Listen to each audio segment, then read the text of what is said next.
Line Pirates is a social deduction game, a game that's within the realm of party games that is not always the genre that I enjoy, and yet I have to say that I am compelled by Line Pirates in a very interesting way.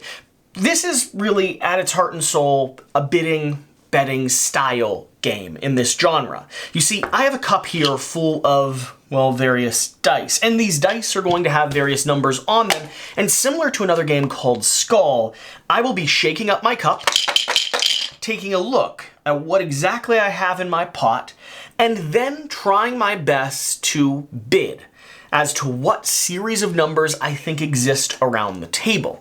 The object of the game is to both start and finish over here at the start end tile. The game length changes depending on the number of players you have, and every single tile in between will be full of special effects, abilities, move other players' ships, steal cards, draw cards, get coins that you can use for other special powers, go ahead and get crew or lose crew, take other people on in a duel or a battle to the death by rolling dice, add in various different hazard dice from poison to plague and rot infecting your ship, and bring back and potentially summon a ghost ship to join your crew on their adventures. All of this is contained within this mechanic.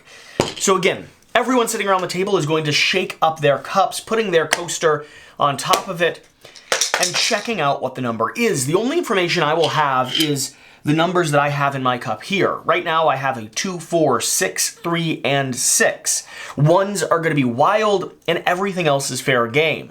From this point on, I have to start bidding and betting off of what I think exists around the table. If I am correct, and I am the winning pirate, I get to move forward, dueling with whoever follows along, and getting whatever bonus or effect happens in the region that I move to, and I get to choose the region. If I am the losing pirate, I have to stay behind, sacrificing my crew in order to stay up with the ships who are sailing in front of me, and potentially missing out on some great rewards. Now, how does the bidding and the social deduction part of the game actually work? Well, I'm going to look around the table, and I'm going to start with, let's say, a comfortable number. I have a 3 sitting in my cup, and I can guess that with 5 other people sitting around the table, there might be another 2 3s and possibly a 1 there or so, which is a wild die. So I'll bid 4 3s. That's my mark.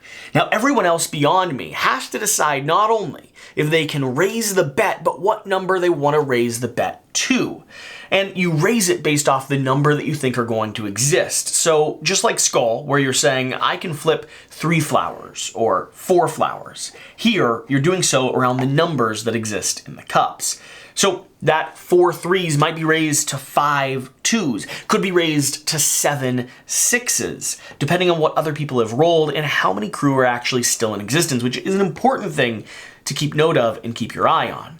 At that point, we'll reveal our cups, go ahead and place out any of the dice that match the affirming number, and if you are the winner, you can sail up to 2 spaces forward, taking whatever special effect or ability exists on the tile that you move to. If you are the loser, you have to stay behind, and if you're anyone else, you can match and come with the sailing ship. There is one catch, however. If you sail forward with the sailing ship, you will duel to the death, rolling dice in a very simplified, abstracted way that allows daggers to kill skulls and remove crew from your cup, giving you less agency and less information as the game continues forward. The object of the game is to be the first one to arrive at the start or the finish line, and since ships can sail together as long as they have what they need to do so, you may find that at the end of the game, you're actually dueling with a pile of other ships. Well, that's not a terrible place to be as long as you have enough crew. At the end of the game, this puzzle changes, and the number of crew you have results to the number of skulls you get. And you keep rolling and rolling and rolling, slowly losing 1 crew at a time until finally there's only 1 shipwright remaining. Meaning that as you traverse these seas, you want to be first. You want to be there with the pack. But you also want to make sure that you've not exhausted all of your crew dice, because if you have, there is no potential way for you to win. That's the heart and soul of the game. The other systems that start mixing in here is going to be a whole stack of cards. You will be able to draw 2 cards based off of a few limited tiles, but largely you will start with a handful of cards at the beginning of the game, and these all have special custom abilities.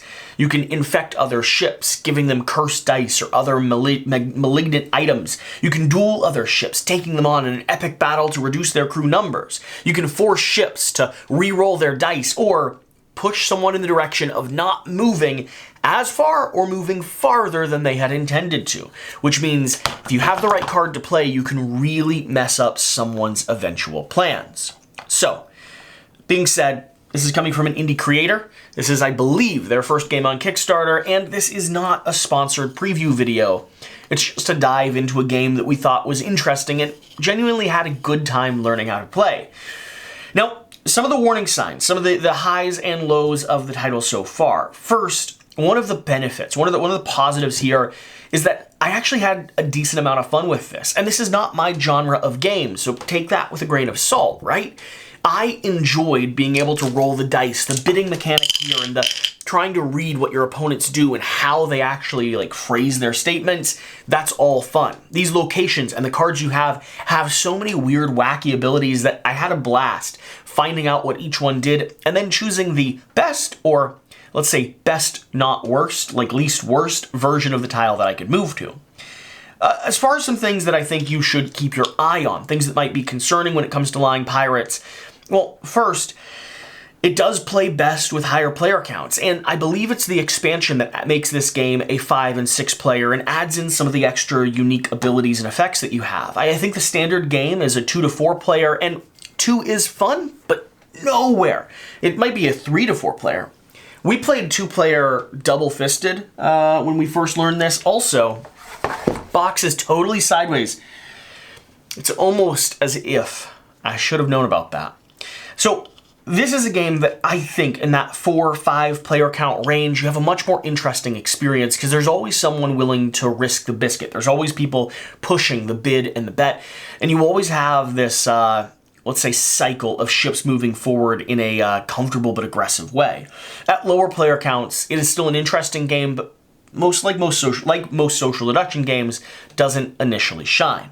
Beyond that, I do find that the battle dice are a bit anticlimactic. There is really limited ways to manipulate them with the cards here. You will have some, but the opportunity to really control these dice to the best of your ability is less so. I would almost love to see another bidding mechanic or something where instead of losing one die, I actually risk a second one to go for a survivable roll. It might complicate the game, but I would love to see the way that you actually engage in combat and duels and the final victory condition of Lying Pirates.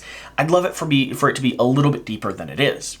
Outside of that, if you like Skull, if you enjoy social deduction / bidding style games, if you can get a group of 4 or 5 people to sit around the table and laugh riotously for about 30 minutes, and you enjoy sitting around the table, making gruff pirate sounds, and really getting into a game that's in front of you, Lying Pirates has a lot going for it. I think West is going to end up picking up a copy of this, which means I will be playing with him, and I do hope they send one my way. Right now, I'm not backing any Kickstarters at all in an effort to continue growing our channel and bring people like West and Evan on full time, but I am really tempted by this one. I think it did a lot to surprise me. That being said, thank you for watching. Hopefully you've enjoyed this quick little overview of Lying Pirates. Hopefully we gave you a good sense of how to play. And let me know in the comment section down below, does this game match up with something that you're interested in? That being said, we'll see you next time. Bye.